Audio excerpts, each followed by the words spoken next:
So now I would like to cover what predatory publishers are and how to avoid them. The good thing about the internet and about publishing now is yes, things are available online, but unfortunately there are people out there who are taking advantage of the situation and trying to create their own journals and scam authors out of money.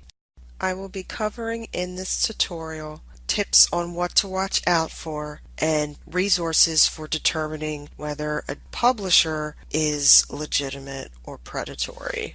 One thing to look out for is if they charge a publication fee, but they say, oh, we'll just accept your article right away, or it'll be within 2 weeks, we'll get back to you to let you know if it's been accepted. They might also use similar names to other journals that are available out there so that you might think you're submitting to the correct journal, which actually it's a fake one. They also will say, yes, we can accept your article within a week or so, or something that's really unrealistic, since it usually takes at least 6 weeks, 3 months, depending on the journal that you're sending it to. And they may also send you an unsolicited email asking you to submit your paper, but then if they accept it, they might send you an invoice to charge you for getting into that journal. We recommend that you look at journal website and look if they have any information about their fees that they're charging. And I have seen on journal websites also to look and see where it's been indexed, if they say it's in or PubMed or some other database, and then check the database, because I've seen them say, oh yes, we're in here, and they're actually not. UIC Library has a Selecting Publication Venues guide. In addition to figuring out where you should publish, it will also help you to figure out if a journal is from a predatory publisher. This guide was created by my colleague, Sandy Day Groot, our scholarly communications librarian. There are a few links on this guide that you can take a look at that will help you to determine if an open access journal is from a predatory publisher. The first one is this directory of open access journals you can search in to see if a journal is listed there.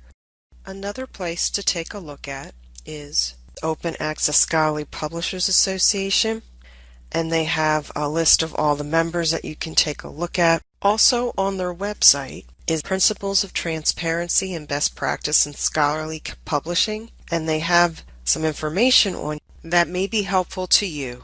Has some principles of transparency that might be useful for you to take a look at when you're evaluating journals to see if you should publish in them.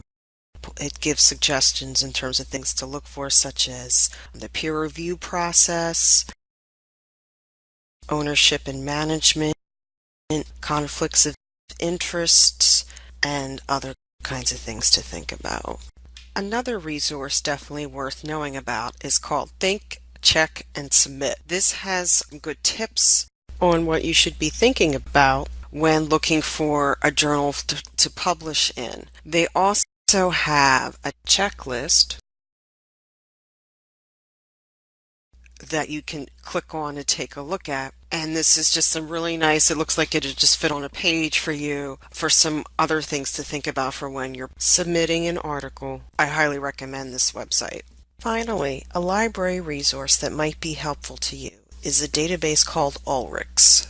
Ulrichs can be found on the database's A to Z list. Ulrichs is under Ulrichs Web or Ulrichs Periodicals directory. It's the most comprehensive resource on journals information that is out there. So I'm going to search for a journal from a predatory publisher, this Austin Journal of Nursing and Healthcare. And as I scroll down the list here, I don't see anything related to that. So if you don't see it in here, it's probably not a legitimate journal. To show you an example of something that is legitimate, American Journal of Nursing, when it's got that little, looks like a jersey, like a referee jersey, it's telling you if it's refereed or not. So I clicked on American Journal of Nursing, and then it gives me information about the journal, in terms of the publisher information, history of publication, because sometimes the journals change names. Ulrichs has this abstracting indexing section, and this will show you all of the databases that a journal is indexed in. So the more databases a journal is indexed in, the better chance that researchers will see your publications and cite them.